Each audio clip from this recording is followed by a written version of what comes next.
Hello અને નમસ્કાર મિત્રો, કેમ છો બધા? મજામાં ને? મિત્રો હું મહેતા ફરી એકવાર સ્વાગત કરું છું તમારું તમારી પોતાની ચેનલ પર. મિત્રો, અષાઢનો મહિનો એટલે આમ તો ખરેખર શરીરની પરીક્ષાનો મહિનો. જી હા મિત્રો, કારણ કે આ મહિના દરમિયાન વરસાદની માત્રા વધે છે, તેની સાથે સાથે વાતાવરણમાં ભેજની માત્રા વધે છે અને સાથે સાથે શરીરની બીમાર થવાની શક્યતાઓ પણ વધી જાય છે. કારણ કે આ સમયગાળો જ એવો હોય છે કે જ્યારે આપણા પાચન છે તે પણ નબળું પડે છે અને તેના પરિણામ સ્વરૂપે આપણા શરીરની અંદર ગેસ છે, એસિડિટી છે, કબજિયાત છે, તેની સાથે સાથે આપણા સાંધાઓનો દુખાવો છે અને બ્લડ પ્રેશર વધવાની સમસ્યાઓ પણ આ સમયગાળા દરમિયાન સામાન્ય રીતે જોવા મળે છે.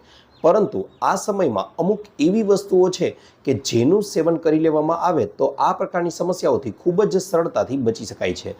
ખાસ કરીને વાત કરવા જાઉં તમને લોકોને તો એવા વડીલો કે જેમની ઉંમર 50 વર્ષ કે 60 વર્ષની ઉપરની છે, તે લોકો આવી વસ્તુઓનું સેવન કરી લેશે તો તેનાથી તેમને ભરપૂર ફાયદો થશે. કારણ કે આ બધી જ વસ્તુઓ એવી છે કે જે વિટામિન્સ, મિનરલ્સ, પોષક તત્વો અને પાણીથી ભરપૂર છે, જે પચવામાં હળવી છે અને આપણા શરીરને અંદરથી ખૂબ જ વધારે મજબૂત અને તંદુરસ્ત રાખવાનું કાર્ય કરે છે. મિત્રો, અષાઢ મહિનામાં ખાવા પીવામાં કરવામાં આવેલી નાની નાની ભૂલો છે તે પણ આપણને ખૂબ જ ભારે પડી શકે છે.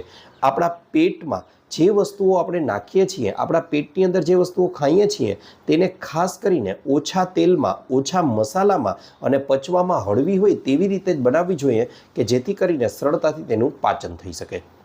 આજના આ વિડીયોમાં હું તમને લોકોને 10 થી 12 એવી વસ્તુઓ જણાવવાનો છું કે જે આપણા માટે અષાઢ મહિના દરમિયાન ખાવી ખૂબ જ વધારે ઉપયોગી અને મહત્ત્વની સાબિત થઈ શકે છે. તો ચાલો સીધી જ એ વસ્તુઓ વિશે જાણી લઈએ.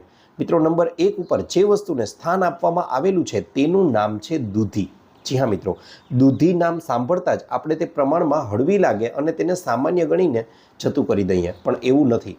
મિત્રો, દૂધી છે તે ખાસ કરીને વડીલો માટે તો અષાઢ મહિના દરમિયાન ખૂબ જ વધારે વરદાનરૂપ સાબિત થઈ શકે છે. અને ખાસ કરીને એવા વડીલો કે જે લોકોનું પાચન તંત્ર નબળું છે, જેમને અવારનવાર ગેસ છે, એસિડિટી છે, કબજિયાત જેવી સમસ્યાઓ રહેતી હોય છે, ખાસ કરીને જે લોકોને રાત્રિના સમયે ભોજન પછી ગેસની સમસ્યા રહેતી હોય, તે લોકોએ ચોક્કસથી દૂધીનું સેવન કરવું જોઈએ. કારણ કે દૂધી છે તે પચવામાં તો હળવી છે, તેની સાથે સાથે તેમાં પાણીની માત્રા પણ ભરપૂર પ્રમાણમાં રહેલી હોય છે. આ ઉપરાંત પોષક તત્વોથી પણ ભરપૂર છે અને તેનું ગમે તેટલું સેવન કરો તેનાથી તે પચવામાં તો સરળ છે, તેની સાથે સાથે આ પ્રકારની અન્ય પેટ સંબંધિત સમસ્યાઓ પણ ઉત્પન્ન નહીં કરે. મિત્રો, દૂધીનું સેવન કરો ત્યારે એક વસ્તુનું ખાસ ધ્યાન રાખજો કે દૂધીનું જ્યારે પણ સેવન કરીએ છીએ તે પહેલાં તેને થોડી ચાખી લેવી જોઈએ. તે કડવી હોય તો તેને ન જ ખાવી જોઈએ, તેનું સ્થાન સીધું કચરા પેટીમાં છે. આ ઉપરાંત મિત્રો વાત કરવા જાઉં તો દૂધીનું શાક જ્યારે પણ તમે લોકો બનાવો છો ત્યારે તેને ઓછા તેલમાં અને ઓછા મસાલાઓ સાથે બનાવશો તો તે તમારા શરીર માટે ખૂબ જ વધારે ફાયદાકારક છે. સાથે સાથે દૂધીને જો મગની દાળ સાથે બનાવવામાં આવે તો તે આપણા શરીર માટે ખૂબ જ વધારે ઉપયોગી સાબિત થઈ શકે છે. મિત્રો, ત્યાર પછી વાત કરવા જાઉં તો નંબર 2 ઉપર જે શાકભાજીને સ્થાન આપવામાં આવેલું છે તેનું નામ છે તુરિયા. જી હા મિત્રો, અષાઢ મહિના દરમિયાન સામાન્ય રીતે તુરિયાને અવગણવાની ભૂલ ન કરતા. કારણ કે ખાસ કરીને તુરિયા છે તે એવા વડીલો કે જેમની ઉંમર 50 કે 60 વર્ષથી વધારે છે તેમના માટે તો વરદાનરૂપ સાબિત થઈ શકે છે. કારણ કે સ્પષ્ટપણે વાત કરવા જાઉં તો તુરિયા છે તે વરસાદની ઋતુ દરમિયાન તમારા શરીર માટેનું સુરક્ષા કવચ સાબિત થઈ શકે છે. આ ઉપરાંત તુરિયાનું સેવન તમારી ઇમ્યુનિટી એટલે કે રોગ પ્રતિકારક શક્તિમાં પણ વધારો કરે છે કે જેથી કરીને તાવ છે, શરદી છે, ઉધરસ છે અને ઋતુ બદલવાની સાથે થતી સામાન્ય સમસ્યાઓ છે તેનાથી પણ તે દૂર રાખે છે. આ ઉપરાંત મિત્રો વાત કરવા જાઉં તો વડીલોમાં ખાસ કરીને આ ઉંમરના સમયગાળા દરમિયાન તેમને લોકોને બહારની વસ્તુઓ, તળેલું કે વધારે મસાલાવાળો ખોરાક ખાવાની પણ ઘણીવાર ઈચ્છાઓ થતી હોય છે. તો ત્યારે આવું ન કરતાં તેના બદલામાં તુરિયાનું સેવન કરી લેવામાં આવશે તો તે ઉત્તમ રહેશે અને શરીરને પણ તંદુરસ્ત જાળવી રાખે છે. ઘણીવાર વડીલોમાં એવું બને છે કે અપચો છે, ગેસ છે, તેની સાથે સાથે રાત્રે ઊંઘ ન આવવી, ખાટા ઉટકારો આવવા, આવી સમસ્યાઓ પણ રહેતી હોય છે. એવું એટલા માટે કારણ કે પ્રમાણમાં ભારે ભોજન છે તે રાત્રે કરી લેવામાં આવે છે. મિત્રો, તેના બદલામાં જો તુરિયાનું સેવન રાત્રિના સમયગાળા પણ કરી શકાય અને બપોરે પણ કરી શકાય છે, જો તમે કરશો તો આવી સમસ્યાઓથી ખૂબ જ વધારે સરળતાથી છુટકારો મેળવી શકાય છે. આ ઉપરાંત મિત્રો વાત કરવા જાઉં તો આગળની જે વસ્તુને સ્થાન આપવામાં આવેલું છે તેનું નામ છે પરવળ. જી હા મિત્રો, પરવળ છે તે એવું શાકભાજી છે કે જે ડાયાબિટીસ જે લોકોને છે તેમને ચોક્કસથી ખાવું જ જોઈએ, કારણ કે તેમાં ફાઇબર સારી માત્રામાં હોવાને કારણે તે જમ્યા પછીની જે સુગરમાં સ્પાઇક આવે છે, સુગરનો ઉછાળો આવે છે, તેને નથી આવવા દેતું અને ડાયાબિટીસને કંટ્રોલ કરવાનું કાર્ય કરે છે. સાથે સાથે તે આપણા પેટનું સ્વાસ્થ્ય પણ ખૂબ જ સારું જાળવી રાખતું હોવાને કારણે મોટાભાગની પાચન સંબંધિત સમસ્યાઓથી બચાવે છે. આ ઉપરાંત મિત્રો વાત કરવા જાઉં તો આગળની જે વસ્તુ છે તેનું નામ છે ભીંડા. જી હા મિત્રો, ભીંડા છે તે પ્રમાણમાં ચિકાસયુક્ત શાકભાજી છે અને આ ભીંડામાં ફાઇબર અને અમુક એવા ચોક્કસ પ્રકારના ફાઇબર રહેલા છે કે જે ડાયાબિટીસને કંટ્રોલ કરવાનું કાર્ય ખૂબ જ સારી રીતે કરે છે. પરંતુ મિત્રો, ભીંડાનું શાક તમે લોકો જ્યારે પણ બનાવો છો ત્યારે એક તકેદારી ચોક્કસથી રાખવી જોઈએ કે ભીંડાને વધારે તેલમાં કે વધારે મસાલામાં ન બનાવવા અને તેની સાથે સાથે એટલા વધારે શેકી પણ ન નાખવા કે જેથી કરીને તેના બધા જ પોષક તત્વો દૂર થઈ જાય. માટે ભીંડાનું શાક છે તે હંમેશા એવી રીતે બનાવવું જોઈએ આપણે લોકોએ કે જેથી કરીને તેમાં રહેલા પોષક તત્વો છે તે આપણે લોકો પૂરેપૂરા મેળવી શકીએ અને તેનું જરા પણ નુકસાન આપણને ન થાય. માટે ભીંડાનું શાકનું સેવન ચોક્કસથી તમે આ સમયગાળા દરમિયાન બપોરના સમયે કરવું જોઈએ. ભીંડાનું શાક છે તે બને તેટલું રાત્રે અવોઇડ કરવું જોઈએ. આ ઉપરાંત ભીંડાનું શાક ખાવ છો તો તેની સાથે જો દહીં છે તે ન ખાવું જોઈએ, કારણ કે તે બંનેનું કોમ્બિનેશન છે તે વર્જિત માનવામાં આવેલું છે. આ ઉપરાંત મિત્રો વાત કરવા જાઉં તો આગળની જે વસ્તુ જે તમારે લોકોએ અષાઢ મહિનામાં ખાવી જોઈએ તેનું નામ છે ગુવાર. જી હા મિત્રો, ગુવાર છે તેમાં ફાઇબર સારી એવી માત્રામાં રહેલો છે. તે નબળું પાચન હોય તેવા વડીલોએ તો ચોક્કસથી ખાવું જ જોઈએ અને તેની સાથે સાથે ગુવારને એક સમયે ખૂબ જ વધારે માત્રામાં ન ખાતા તેને થોડી માત્રામાં અને ખૂબ જ ચાવીને ખાવામાં આવે તો તેના ખૂબ જ વધારે ફાયદાઓ મળી શકે છે.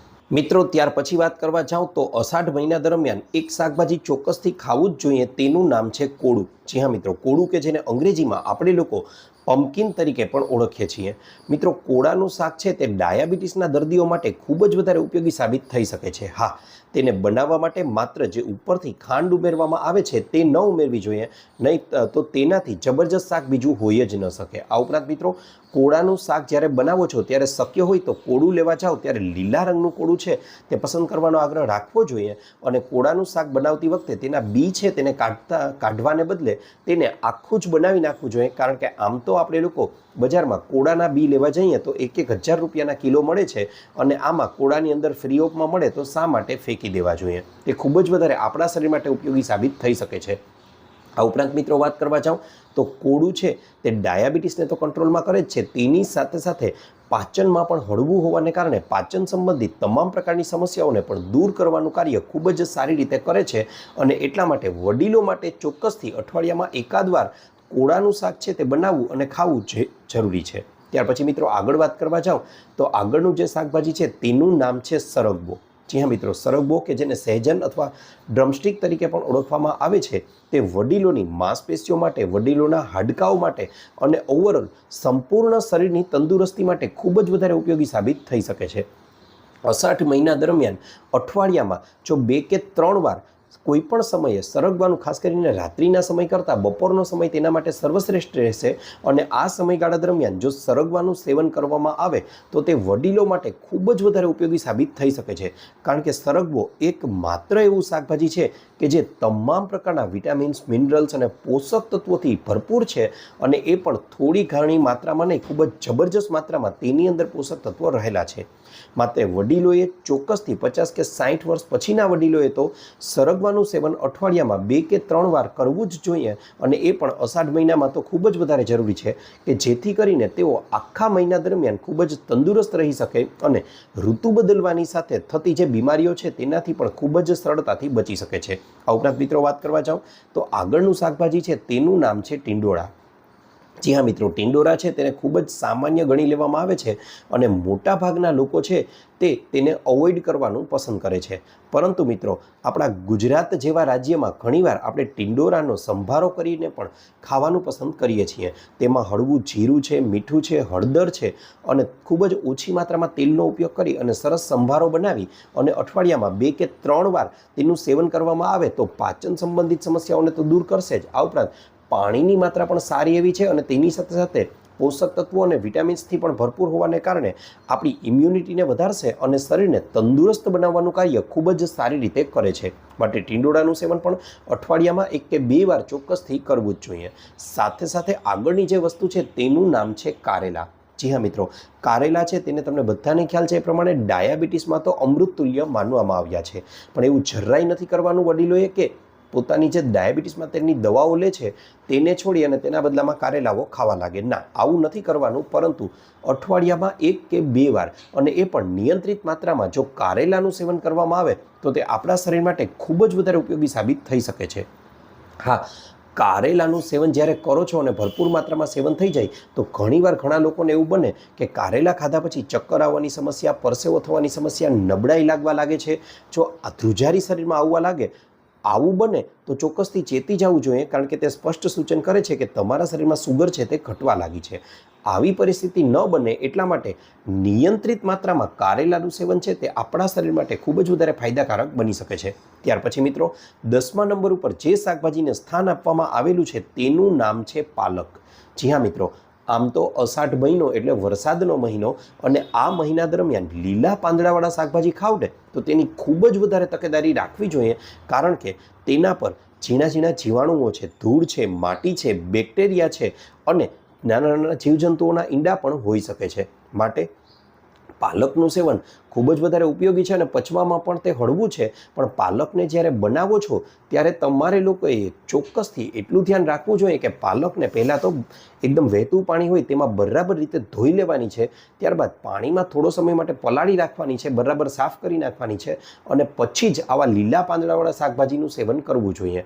આ ઉપરાંત મિત્રો વાત કરવા જાઉં તો તમે રાત્રિના સમયે જ્યારે પનીરવાળા શાક છે, છોલે છે, રાજમા છે, આવા ભારે શાકનું સેવન કરો છો તો તેના બદલામાં પાલક પણ એક શ્રેષ્ઠ ઉપાય સાબિત થઈ શકે છે, કારણ કે તે લોહ તત્વો અને અન્ય ઘણા બધા પોષક તત્વોથી ભરપૂર હોય છે. તો મિત્રો, આ તો વાત કરીએ આપણે લોકોએ એવા શાકભાજીની કે જેનું સેવન અષાઢ મહિના દરમિયાન કરી શકાય. પણ હવે આપણે લોકો એવી વસ્તુઓની વાત કરી લઈએ કે જે તમે લોકો ફોલો કરશો, જેનું તમે લોકો પાલન કરશો તો તમારા લોકોનું આખો મહિનો જ નહીં પણ આખું વર્ષ છે તે પણ તંદુરસ્તીમાં જશે અને તમારા શરીરમાં એક પણ પ્રકારની બીમારી નહીં આવી શકે. ખાસ કરીને જે લોકોની ઉંમર 40, 45 કે 50 વર્ષથી ઉપરની છે અને 40 વર્ષને વટાવી ગયા છે તે લોકોએ તો દરેક મહિનાઓની અંદર આ ટાઈમ ટેબલ છે તેને ફોલો કરવું જ જોઈએ. મિત્રો, આ માટે શું કરવાનું છે જણાવી દઉં તો તમારે લોકોએ સૌથી પહેલાં તો વહેલી સવારે ઉઠવાનો પ્રયત્ન કરવાનો છે. આ સમયગાળો સવારે 5 થી 6 વાગ્યાની વચ્ચેનો હોઈ શકે છે. મિત્રો, 5 થી 6 વાગ્યાની વચ્ચે ઉઠી જાઓ ત્યાર પછી હવે તમારે લોકોએ સૌથી પહેલાં તો વાસી મોઢે જ 1 ગ્લાસ, 2 ગ્લાસ, 3 ગ્લાસ કે 4 ગ્લાસ એ તમારી ક્ષમતા મુજબ, તમારી કેપેસિટી મુજબ તમારે પાણી છે તેને થોડું નવસેકું ગરમ કરી અને તેમાં કાંઈ જ વસ્તુ ઉમેરવાની જરૂર નથી, માત્ર આ પાણીને પી જાઓ. તમારાથી પીવાઈ શકે એટલું, વધુમાં વધુ 4 ગ્લાસ. આટલું પાણી પી લીધા પછી હવે તમારે લોકોએ શું કરવાનું છે તો બસ આટલું પાણી પી લીધા પછી ઘરની આજુબાજુમાં ખુલ્લી જગ્યા હોય ત્યાં 10 થી 15 મિનિટ સુધી બરાબર રીતે વોકિંગ કરવાનું છે. મિત્રો, બરાબર રીતે વોકિંગ કરશો ત્યારબાદ ઘરે આવશો તમે ખૂબ જ સરળતાથી તમારું પેટ છે તે સાફ થઈ જશે અને તમે એકદમ તાજગી અને તંદુરસ્તીનો અહેસાસ કરશો. આટલું કરી લીધા પછી હવે તમારે લેવાની છે યોગા મેટ. હવે યોગા મેટ ન હોય તો તેના બદલામાં તમે કોઈ પણ ઘરમાં રહેલી ચાદર છે અથવા તો કોઈ પણ નાનું પાથરણું છે તે લઈ તેને પાથરી દેવાનું છે. કઈ જગ્યાએ તો ઘરમાં રહેલી ખુલ્લી જગ્યા કે જેમાં ઘરની બાલ્કની છે, ઘરનું ફળિયું છે, ઘરની અગાસી છે કે અન્ય કોઈ પણ એવી ખુલ્લી જગ્યા, એમાંથી કાંઈ જ ન હોય તો ઘરની આજુબાજુમાં રહેલો કોઈ ખુલ્લો બગીચો કે જ્યાં કુદરતની આપણે નજીક રહી શકીએ એવી જગ્યાએ જઈ અને બેસવાનું છે. આ જગ્યાએ બેસી અને 10 થી 15 મિનિટ સુધી તમારે લોકોએ અનુલોમ વિલોમ કરવાના છે અને 10 થી 15 મિનિટ સુધી કપાલભાતિ જેવા પ્રાણાયામ કરવાના છે. તે તમારા શરીર માટે ખૂબ જ વધારે ફાયદાકારક બની શકે છે. ખાસ કરીને મેં જણાવ્યું એ પ્રમાણે 40 વર્ષથી ઉપરના જે વ્યક્તિઓ છે તેમને અવારનવાર જે થતો માથાનો દુખાવો છે, શરદી છે, તાવ છે, ઉધરસ છે, આવી સમસ્યાઓને તો જડમૂળમાંથી 1 અઠવાડિયામાં જ તે સંપૂર્ણપણે દૂર કરી દેશે. માટે પહેલાં આટલું કરો. ત્યાર પછી મિત્રો એ જ જગ્યાએ બેસી અને અમુક ચોક્કસ પ્રકારના આસનો આપણે લોકોએ કરવા જોઈએ, જેમાં તમારે લોકોએ તિતલી આસન છે, ગૌમુખાસન છે, સર્વાંગાસન છે, સવાસન છે, હલાસન છે, પવનમુક્તાસન છે, અને જે લોકોને ડાયાબિટીસ રહે છે તે લોકોએ મંડુકાસન જેવા આસનો પણ કરવા જોઈએ.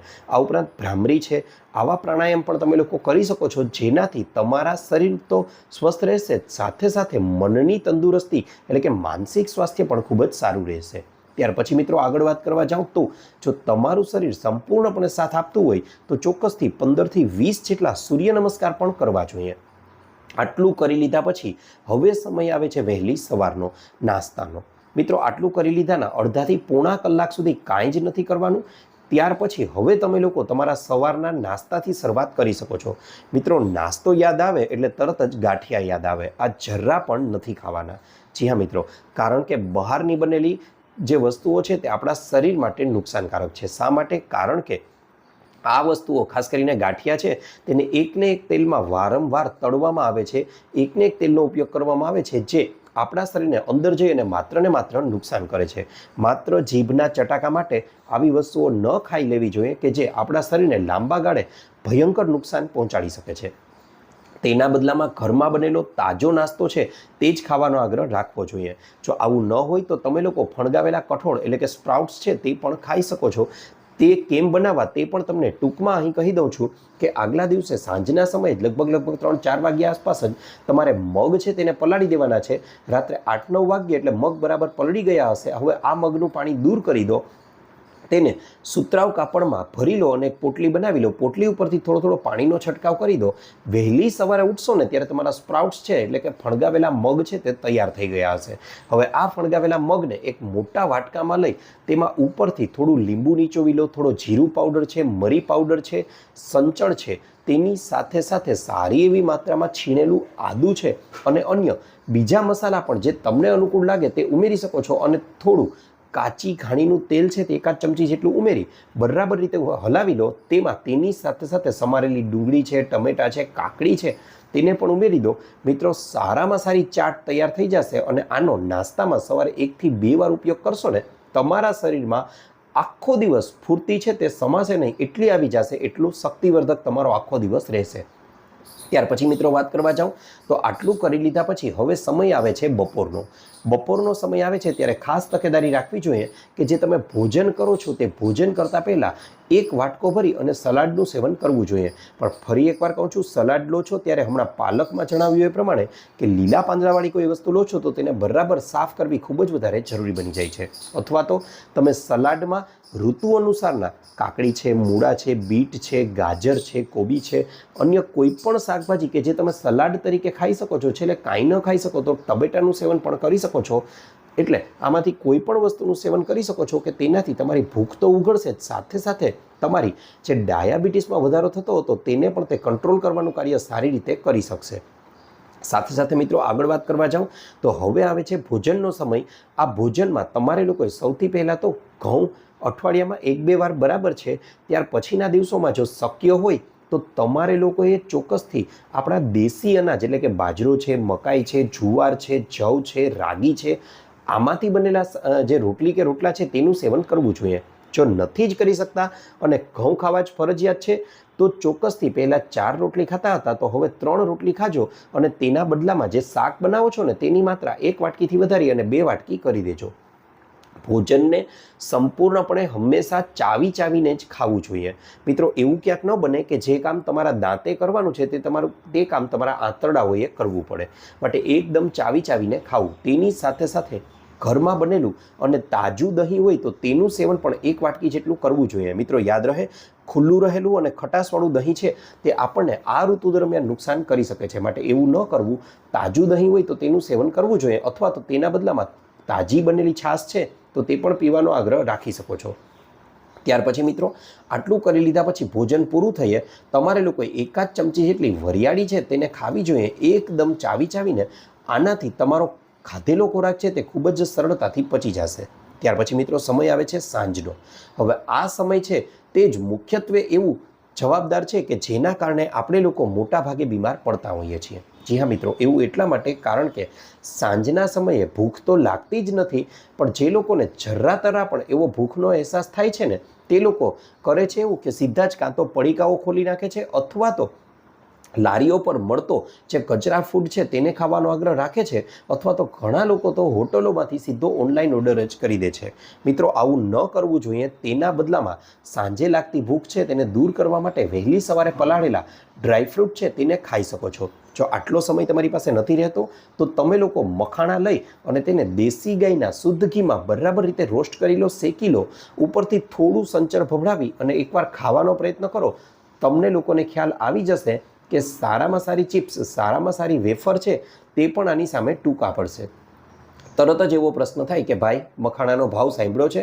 તો મિત્રો, તમને લોકોને જણાવી દઉં કે તમે રેકડીઓ પર જઈ અને એક પ્લેટ ખાઓ છો ને તો એ એક પ્લેટ 50 કે 70 રૂપિયાની પડે છે. તેની સામે મખાણા છે તે તો ખૂબ જ સસ્તા છે. માટે આવું ન કરતા અને મખાણાનું સેવન સાંજે કરી શકો છો. ત્યાર પછીનો મિત્રો, હવે જે નિયમ તમને કહેવાનો છું, હવે જે સમય કહેવાનો છું, એ એવો નિયમ છે કે જે એક અપનાવી લેશો અને આખા દિવસની બાકી કોઈ જ પ્રક્રિયા નહીં કરો ને તો પણ આ એક નિયમ એવો છે કે જે બધા નિયમો પર ભારે પડી શકે છે.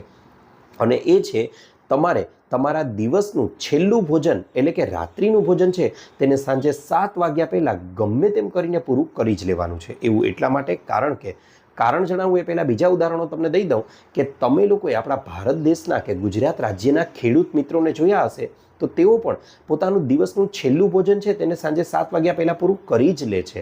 તમે લોકોએ આપણા દાદા દાદી કે નાના નાનીને જોયા હશે તો તેઓ 80 કે 90 વર્ષે પણ નિરોગી અને સ્વસ્થ છે. તેનું મુખ્ય કારણ આ જ છે કે તેઓ સાંજે 7 વાગ્યા પહેલાં પોતાનો ખોરાક જમી લે છે. આ ઉપરાંત મિત્રો, એ પણ ન સમજાય તો પક્ષીઓનું જ ઉદાહરણ લઈ લો કે પક્ષીઓ પણ પોતાના માળામાં સાંજે 7 વાગ્યા પહેલાં આવી જાય છે અને 7 વાગ્યા પછી કાંઈ જ ખાવાનો આગ્રહ નથી રાખતા.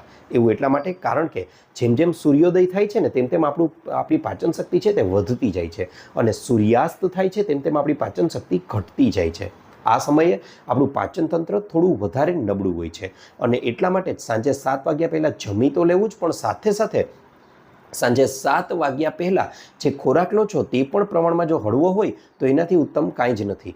તેમાં તમે લોકો હળવા પૌવા છે, શાકભાજીનો સૂપ છે કે અહીં જણાવેલા તમામ પ્રકારના શાક છે તેનું સેવન કરી શકો છો. તે પ્રમાણમાં ખૂબ જ હળવા છે. ફળોમાં તમે પપૈયાનું સેવન પણ કરી શકો છો. તે પણ તમારા શરીર માટે ખૂબ જ વધારે ઉપયોગી સાબિત થઈ શકે છે. એટલા માટે આનું સેવન તમારે કરવું જોઈએ. ત્યાર પછી મિત્રો, વાત કરવા જાઉં તમને લોકોને આગળ તો આટલી વસ્તુઓ ખાવાનું એટલા માટે કહું છું કારણ કે સાંજે તમે લોકો જ્યારે આવી વસ્તુઓનું સેવન કરો છો ને તો તેનાથી મોટામાં મોટો ફાયદો એ થશે કે 2 કે 3 કલાકની અંદર આ વસ્તુઓ ખૂબ જ સરળતાથી પચી જશે. અને ત્યાર પછી તમે ભલે સૂઈ ગયા હોવ પણ 10 કે 11 વાગ્યામાં આ ખોરાક પચી ગયો હશે શરીરમાં. હવે 11થી બીજા દિવસે સવારે 7 કે 8 વાગ્યા સુધીનો સમય હશે ને એ તમારો સમય તમારા શરીરને પોતાની જાત માટે ફાળવવાનો રહેશે અને આ સમય જ સેલ્ફ હિલિંગનો સમય હશે. અને એટલા માટે જ આ સમયગાળા દરમિયાન શરીરમાં રહેલી નાની મોટી ગમે તેવી બીમારીઓ હશે તેને દૂર કરવાનું કાર્ય શરીર પોતે જ કરી દેશે અને એટલા માટે આ ઉપાય છે તે ખૂબ જ વધારે મહત્વનો સાબિત થઈ જાય છે. તો મિત્રો, આ તો હતો અમારો આજનો વિડીયો. આશા રાખું છું આપને અમારો વિડીયો ગમ્યો હશે. વિડીયો ગમ્યો હોય તો લાઇક અને ચેનલને સબસ્ક્રાઈબ કરવાનું ભૂલશો નહીં.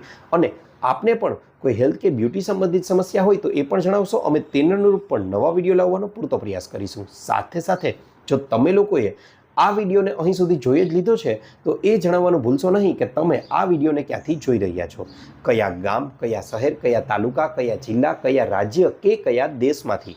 કારણ કે અમને લોકોને જાણીને ખૂબ જ આનંદ થાય છે કે અમારી ઓડિયન્સ અમને ક્યાંથી જોઈ રહી છે. આપનો ખૂબ ખૂબ આભાર.